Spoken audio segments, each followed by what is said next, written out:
It's now Democratic Congressman Adam Schiff of California. He also has been appointed to that select committee. He's the chairman of the House Intel Committee. Also with us, New York Times reporter and MSNBC national security analyst Michael Schmidt. Good morning to you both, Congressman Schiff. Mr. Chairman, let me ask you first about your objectives now that you are on this select committee, joined by Liz Cheney, appointed there by Nancy Pelosi.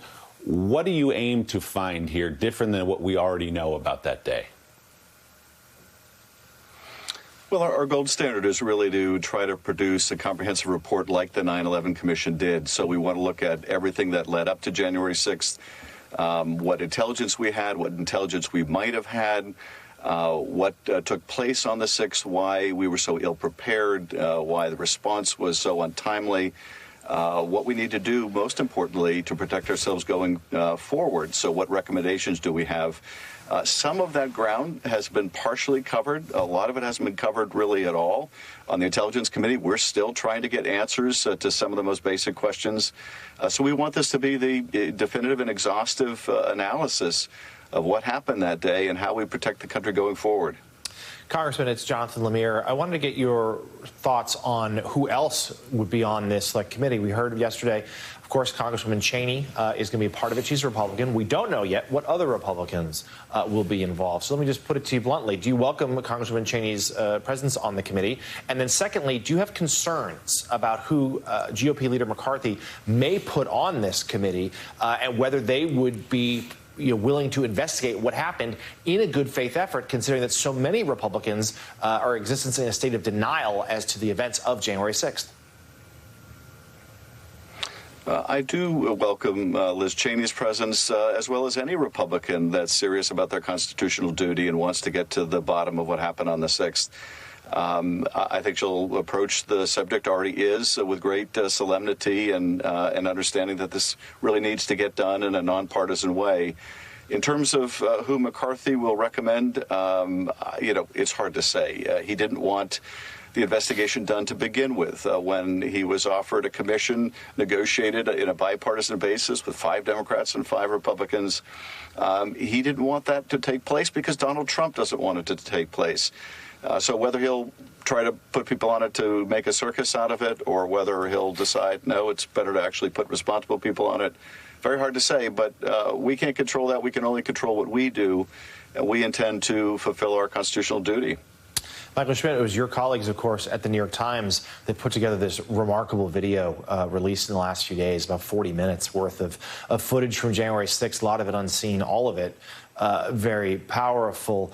What your sense of, give us your reporting in terms of what can be done here? What will be the objectives of the committee, to be sure, but how does it shape the discourse going forward? How will the parties respond to what is found that day? And will it be something that has any kind of meaning for Republicans, the broader electorate, or is it something that's going to be kind of put away quickly and the GOP hopes to their efforts to just change the topic of conversation?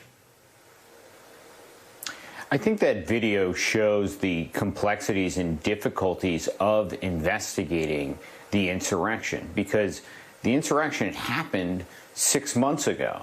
But it was just now, after all this work, and I know that my colleagues spent all this painstaking time going through all of the footage. It may be the most photographed crime in American history. There's all these different camera angles and individual photos that people took on their phone and stuff that was taken by the media, and put it together into a comprehensive way into this 40-minute video where you can understand the entire thing. That took a lot of time.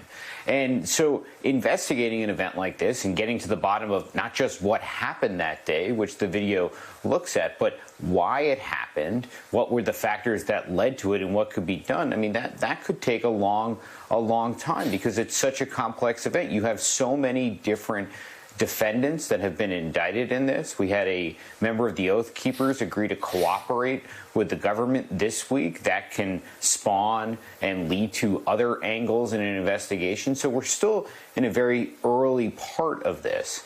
And the only thing that I would say about a committee like this is that a committee like this can be very powerful because its requests for documents, its subpoenas, while Congress, I'm sure, wants every one of its requests and subpoenas to be taken seriously, when a committee like this makes an ask, it's looked upon with a bit more urgency and a bit more severity. And that could lead to, even more disclosures to the committee, because they're going to get documents and cooperation probably more promptly, at least from the executive branch.